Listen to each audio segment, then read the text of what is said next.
Now, one of the pressing issues at the moment in the public discourse is Adelaide Oval. The City Council as the ultimate lessor of that facility, and obviously as a de facto or real guardian of the park lands. Where do you sit in terms of where that development's going at this present time?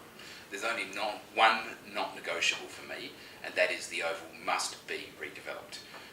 Every city of international excellence has a stadium smack bang in the middle of it. In fact, it's twice as close to the CBD, the cultural, transport and business facilities as the Melbourne cricket ground is to the centre of Melbourne.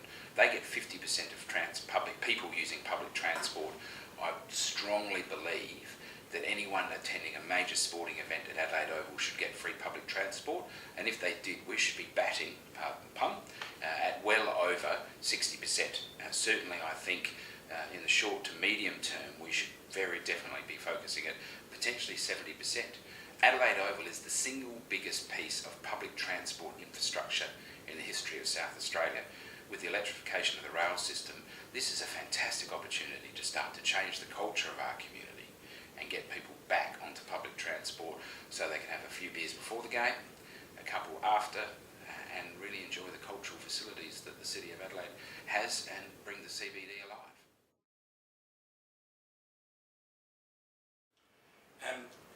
You mentioned Adelaide Oval previously.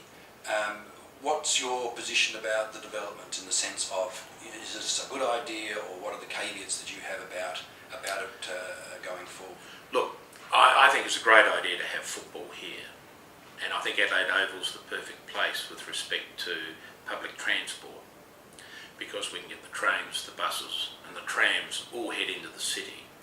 If they can get about 20% of people on buses to go to AAMI Stadium, their objective to get 50% of patrons to use public transport, I think is a good one. There's lots of parking in council car parks and on-street car parking in and around the CBD where it's not a long walk.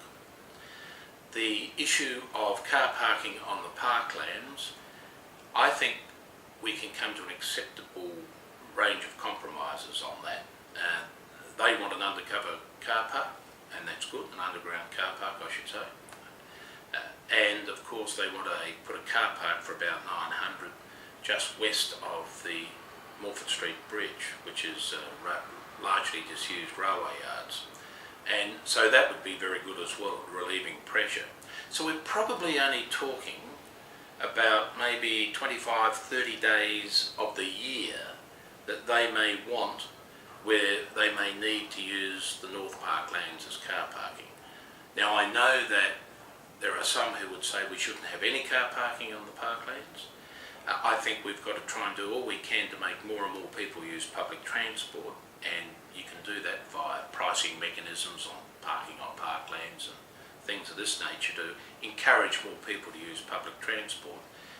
But in the short term you might have to make some compromise around the 30 days a year type principle. In terms of the Stadium Management Authority wanting to take the control of the parklands around the Adelaide Oval into their precinct, I say absolutely no. Not on my watch, for a very simple reason.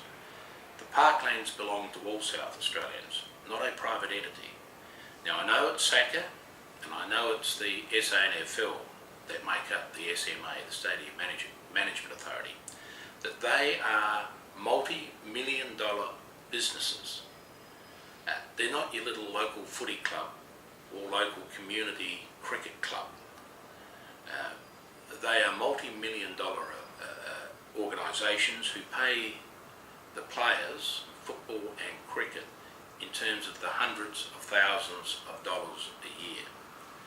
Someone's got to look after the public interest with respect to those parklands. Who's got access to them and under what conditions?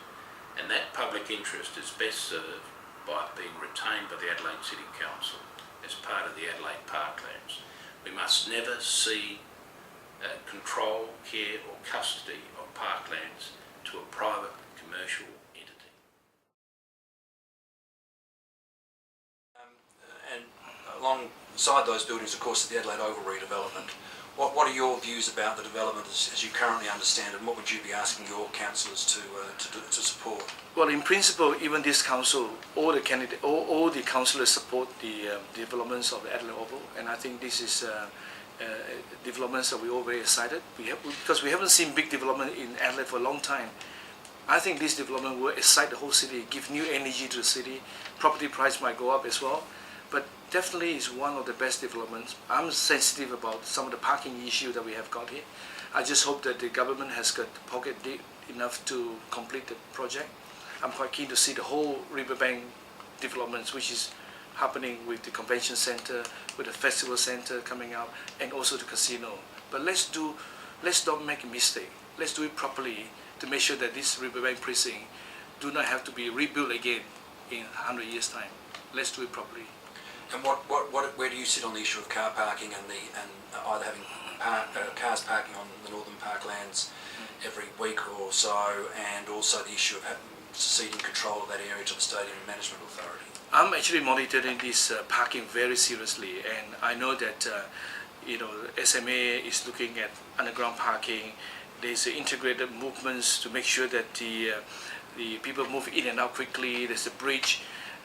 I'm keen to see that the North Adelaide resident will not be disadvantaged by this project.